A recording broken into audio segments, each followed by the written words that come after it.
বিশ্বশিল্পী কবি জ্যোতিপ্ৰসাদ আগৰৱালা। শিল্পী মই তিনিও কালৰ, অতীতৰ, বৰ্তমানৰ, অনাগত ভৱিষ্যতৰ।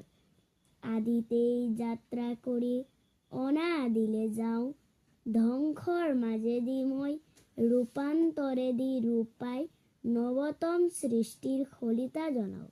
জনতাৰ হৃদয়ত মোৰ সোণোৱালী দেশ, মই পিন্ধো বিশ্ববেশ। নতুন দৃষ্টিৰে চাওঁ সৃষ্টি অনিমেষ।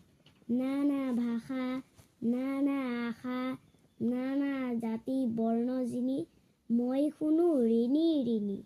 বিশ্ব জনতাৰ এক অপূৰ্ব সংগীত, সেই সংগীতৰ প্ৰতিধ্বনি তোলো মোৰ গানে সুৰে। সাম্যৰ সমৃদ্ধিৰ সৌন্দৰ্যৰ মহামহোৎসৱ পাতিবলে, শান্তিৰ নৱলোক এই পৃথিৱী।